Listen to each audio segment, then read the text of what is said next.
सभी पत्रकार बंधुओं को नमस्कार। आज आम आदमी पार्टी के लिए जम्मू कश्मीर की राजनीति में एक नए अध्याय की शुरुआत हो रही है और आज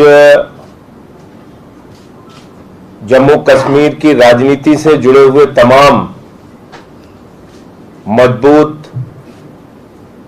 वहां के नेता, पूर्व मंत्री, पैंथर्स पार्टी के नेता आम आदमी पार्टी परिवार में शामिल हो रहे हैं।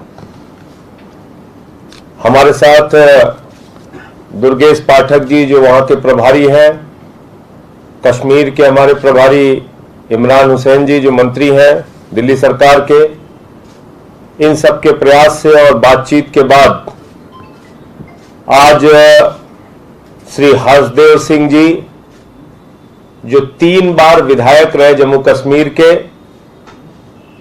18 वर्षों तक एमएलए रहे क्योंकि वहां 6 साल की विधानसभा होती थी, और शिक्षा मंत्री रहे। पैंथर्स पार्टी आप लोगों ने सुना होगा, वहां की सरकार में भागीदार थी 2002 से 2005 तक। 3 वर्षों के अपने कार्यकाल में आजादी के बाद से लेकर 2002 तक जितने स्कूल नहीं बने जम्मू एंड कश्मीर में, उससे ज्यादा स्कूल इन्होंने 3 वर्षों के कार्यकाल में बनाए। 22 डिग्री कॉलेज बनाया, 11,000 स्कूल बनाए और हार्वर्ड जैसी संस्था ने इनको वहां के सर्वोच्च सम्मान से सम्मानित किया। एक ऐसे शिक्षा मंत्री, एक ऐसे लेजिस्लेटर, एक ऐसे विधायक, एक ऐसे मंत्री जिनको वेस्ट विधायक, एक सबसे सर्वोच्च विधायक, सर्वश्रेष्ठ विधायक के रूप में भी सम्मानित किया गया। तो आज ऐसे व्यक्ति हर्षदेव सिंह जी जो पैंथर्स पार्टी के अध्यक्ष भी हैं, वो आज आम आदमी पार्टी में शामिल हो रहे हैं। मैं उनका हृदय की गहराइयों से स्वागत और अभिनंदन करता हूं। और इनके साथ साथ राजेश जी जो प्रोविंशियल प्रेसिडेंट हैं पैंथर्स पार्टी के, बदन प्रताप सिंह जी जो वहां के प्रदेश के सचिव हैं पैंथर्स पार्टी के, पुरुषोत्तम जी जो राज्य के सचिव हैं पैंथर्स पार्टी के, और सुदेश डोगरा जी जो दिल्ली की पैंथर्स पार्टी की हेड है। ये तमाम लोग आज आम आदमी पार्टी परिवार में शामिल हो रहे हैं। अरविंद केजरीवाल जी की नीतियों से प्रभावित होकर, अरविंद केजरीवाल जी के दिल्ली मॉडल शिक्षा, स्वास्थ्य, बिजली, पानी पे जो उन्होंने अनुकरणीय काम करके दिखाया है, इन मुद्दों से प्रभावित होकर आज ये सारे लोग आम आदमी पार्टी परिवार में शामिल हो रहे हैं।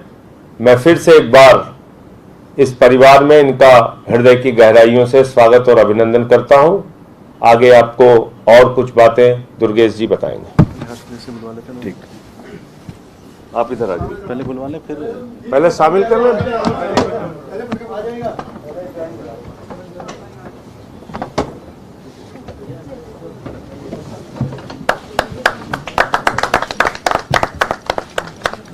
Thank you very much.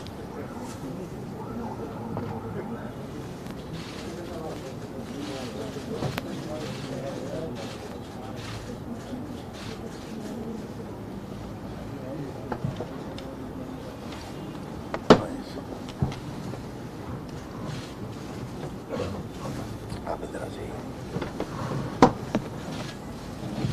आप इधर आ जाइए। कोई नहीं, आइए। आओ, इधर से कोई इशू नहीं।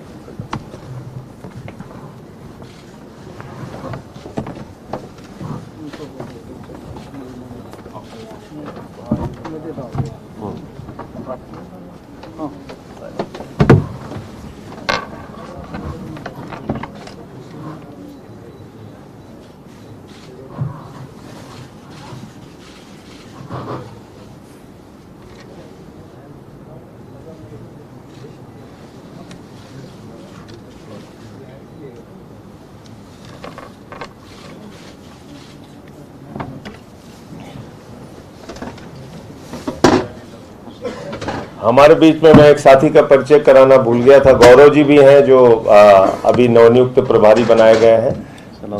सलाउद्दीन जी भी प्रभारी बनाए गए हैं, वहाँ के जम्मू कश्मीर के, कश्मीर और जम्मू के अलग अलग क्षेत्रों के हमारे प्रभारी बनाए गए हैं।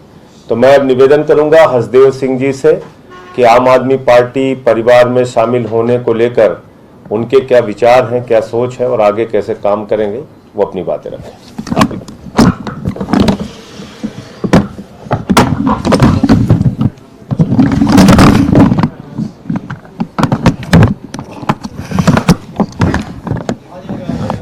सबसे पहले तो मैं संजय सिंह जी का धन्यवाद अदा करता हूं, जिन्होंने हमें मौका दिया आम आदमी पार्टी में शामिल होने का और साथ मिलकर काम करने का।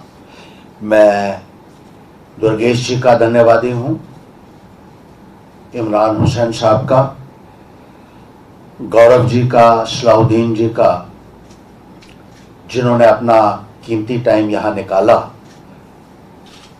और हमारी सारी टीम को आम आदमी पार्टी में शामिल किया। जो काम आम आदमी पार्टी ने किया है उसका चर्चा पूरे हिंदुस्तान में आज की तारीख में हो रहा है। जो एजुकेशन के सेक्टर में, हेल्थ के सेक्टर में, खास तौर पर बिजली और पानी जैसी सुविधाएं देने में जो रोल रहा है केजरीवाल जी की तमाम टीम का, उसकी सराहना जो है वो हर तरफ हो रही है। और जम्मू कश्मीर में भी जरूरत है इस बात की, इसी किस्म का रेवोल्यूशन वहां भी आए और जम्मू कश्मीर के लोग जो मूलभूत सुविधाओं से कई अरसे से वंचित हैं, उनको भी वो तमाम सुविधाएं मिल सके, भ्रष्टाचार का खात्मा हो सके और एक गुड गवर्नेंस जो हम अक्सर किताबों में ही पढ़ते हैं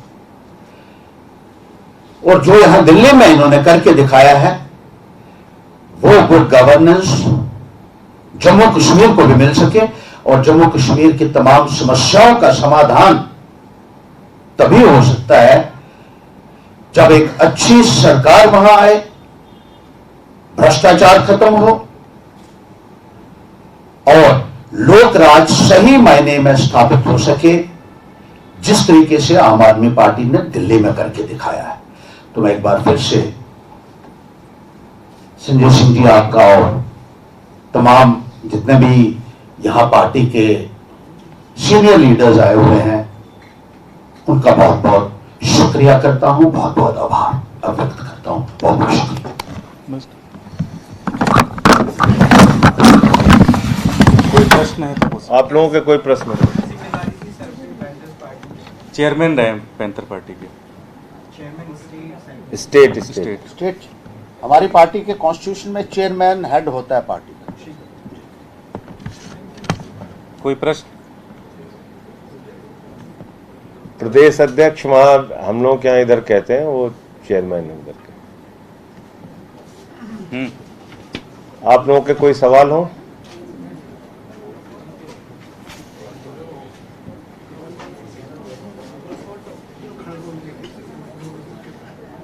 बंदा कुछ बोलना चाहता है? नहीं, बताइए। और आज भाजपा के तमाम नेता मिलने जा रहे हैं, गोवा के सीएम मिलने जा रहे हैं, मिलने जा रहे हैं। देखिए, कल पूरे भारतवर्ष में भारतीय जनता पार्टी ने फिर से एक बार अपना चेहरा बेनकाब किया और साबित किया कि भारतीय जनता पार्टी गुंडे, लफंगों और दंगाइयों की पार्टी है। कल पूरी बीजेपी ने साबित कर दिया, उनकी टॉप लीडरशिप ने साबित कर दिया कि वो गुंडों के साथ पूरी मजबूती से खड़े हैं। बग्गा जो एक सीरियल ऑफेंडर है, सुप्रीम कोर्ट के परिसर में घुसकर चैम्बर में प्रशांत भूषण जी को उन्होंने 2011 में उसने पीटा मारा। जिस व्यक्ति ने बंगाल में हिंसा फैलाने में जिसके विरुद्ध मुकदमा है, दिल्ली में नफरत फैलाने को लेकर मुकदमा है, पंजाब में मुकदमा है, यानी बंगाल से लेकर पंजाब तक जो आदमी नफरत और हिंसा फैला रहा है, ऐसे व्यक्ति के पक्ष में पूरी की पूरी भारतीय जनता पार्टी खड़ी हो गई। तो बीजेपी ने फिर से अपने आप को पूरे देश के सामने साबित किया कि वो गुंडे, लफंगों और दंगाइयों की पार्टी है और गुंडों को बचाने के लिए वो किसी भी हद तक जा सकते हैं। आप मुझे बताइए, जो लोग उन्नाव के बलात्कार करने वाले विधायक के साथ खड़े होते हैं, जो लोग नोएडा में अभी बलात्कार करने वाले के साथ थाने में पहुंच के प्रदर्शन करते हैं छुड़वाने के लिए, जो लोग कठुआ के अंदर 8 साल की बच्ची का बलात्कार करने वाले के बलात्कारियों के पक्ष में 3-3 मंत्री तिरंगा लेके निकलते हैं, ऐसे लोगों से आप उम्मीद कर सकते हैं कि ये कोई देश के सामने विकल्प दे सकते हैं, कोई स्वस्थ राजनीति कर सकते हैं? और कल से मैं भाजपाइयों को देख रहा हूं, कह रहे पुलिस का दुरुपयोग हो गया, पुलिस का दुरुपयोग हो गया। पुलिस के दुरुपयोग के बारे में भाजपाई बोलते हैं तो लगता है डाकू गब्बर सिंह अहिंसा पे उपदेश दे रहा है। जिन लोगों ने हमारे मुख्यमंत्री अरविंद केजरीवाल के दफ्तर पे सीबीआई का छापा मारा, उप मुख्यमंत्री के घर पे सीबीआई का छापा मारा, स्वास्थ्य मंत्री के ऊपर सीबीआई छापा मारा, हमारे तमाम मंत्रियों पे छापे मारे और 35-35 विधायकों को पकड़ के अपमानित करके जेल में गिरफ्तार करके डालने का काम किया। और यहां तक कि सोमनाथ भारती का एक कुत्ता था, उसको पकड़ने के लिए 40 दिल्ली के पुलिस वाले गए थे। ये लोग पुलिस के दुरुपयोग की बात कर रहे हैं। एक दिन में 9 एफआईआर किया आदित्यनाथ जी ने मेरे ऊपर, राष्ट्रद्रोह का मुकदमा लगाया, पार्टी का दफ्तर खाली करा दिया, 23 मुकदमे अब तक किए मेरे ऊपर। ये लोग पुलिस के दुरुपयोग की बात कर रहे हैं। हिंदुस्तान की आजादी के बाद सबसे अधिक अगर किसी ने पुलिस का दुरुपयोग किया है, अगर जांच एजेंसियों का दुरुपयोग किया है, तो उस पार्टी का नाम है भारतीय जनता पार्टी। और ऐसे सीरियल ऑफेंडर को बचाने का काम कर रहे हैं। जो आदमी बंगाल से लेके और दिल्ली से लेके और पंजाब तक में नफरत फैलाने का काम करता है दिन रात, तो मुझे शर्म आती है कहते हुए कि दुनिया की सबसे बड़ी पार्टी, दुनिया की सबसे बड़ी गुंडे और लफंगों की पार्टी बनती जा रही है। यह बहुत ही शर्मनाक स्थिति है भारतीय जनता पार्टी की। ये कह रही है कि पूरा जो प्लान था वो पूरा प्री प्लान था, और जिस तरीके से कल उन्होंने प्रोटेस्ट किया आपके मुख्यालय के बाहर, आज वो 3:30 बजे केजरीवाल की सीएम आवास पे भी करने वाले हैं। प्री प्लान कैसे था मुझे बताइए? एक आदमी जो अपराधी है उसको 5-5 नोटिस भेजती है पंजाब की पुलिस कि आइए और जांच में सहयोग कीजिए, जांच में इन्वेस्टिगेशन ज्वाइन कीजिए। 5-5 नोटिस भेजती है। वो कहता हम तो कानून से ऊपर है, हम भाजपा वाले, कैसे तुम बुला लोगे? नहीं आता। फिर वो जाता है हाई कोर्ट, हाई कोर्ट में कहता है हुजूर हमारी अरेस्ट पे रोक लगा दीजिए। हाई कोर्ट कहता है नहीं, तुम सीरियल ऑफेंडर हो, उसको अरेस्ट पे रोक नहीं मिलती। हाई कोर्ट से रोक नहीं मिलती, 5-5 नोटिस मिलती है, पुलिस वारंट लेके आती है, जनकपुरी थाने में सूचना देती है। और किस प्रोसेस को फॉलो करना चाहिए बताइए आप? हिंदुस्तान की धरती पे कौन सा ऐसा नियम है जो पंजाब पुलिस ने फॉलो नहीं किया इसकी गिरफ्तारी में? आप बताइए। लेकिन गुंडों को क्योंकि सपोर्ट करना है, इसलिए किसी भी हद तक जाने की बात है। इसमें और क्या कहा जा सकता है? बीजेपी का असली चेहरा है। अब आने दीजिए, तो सोमवार को उस पर सुनवाई फिर से होगी। हाई कोर्ट का जो फैसला आएगा उसको मानेंगे। देखो एक बात समझो आप, गोवा के सीएम मिलने जा रहे हैं, कब मिलने जा रहे हैं? मुझे तो आश्चर्य है कि अमित शाह अब तक क्यों नहीं मिलने गया। अमित शाह को मिलने जाना चाहिए भाई। जो पार्टी ही दंगे और गुंडई में स्पेशलाइज्ड है, उसमें तो अमित शाह को मिलने जाना चाहिए। गोवा के सीएम को तो स्टेटस कम है उसको जो भेज रहे हैं, अमित शाह को खुद जाना चाहिए। भले ही अमित शाह दंगे फसाद नफरत फैलाने का काम करे, कहीं बिजी हो तो खाली होके जाए टाइम निकाल के। आप बताइए, ऐसे आदमी को बचा रहे हैं जो बंगाल से लेकर पंजाब तक हिंसा नफरत फैलाने का काम करता है।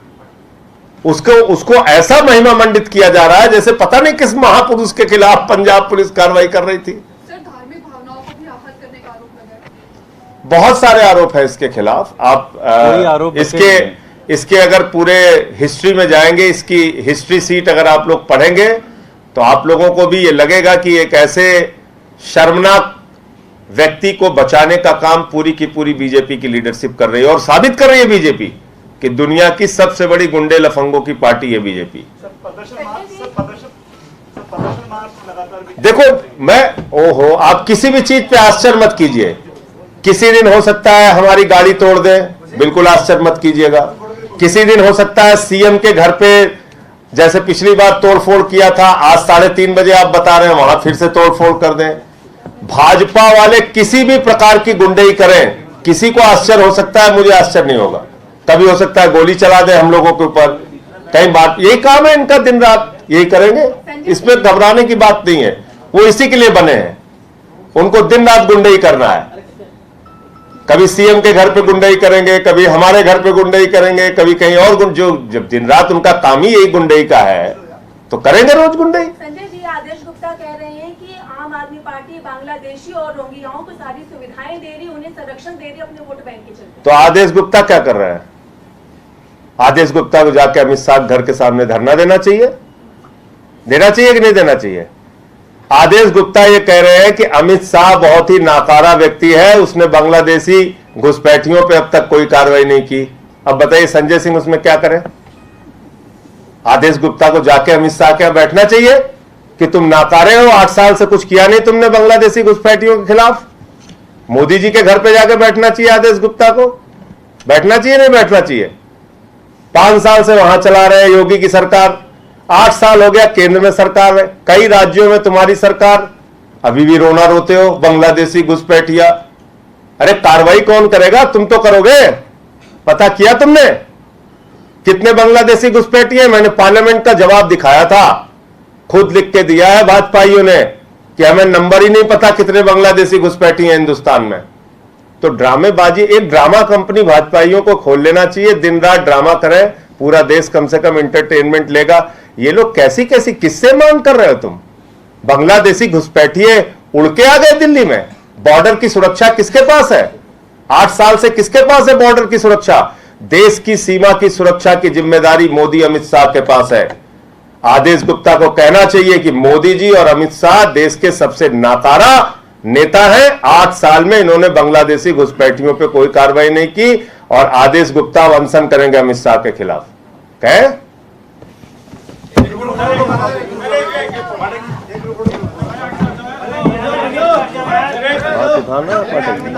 पुराना हो गया।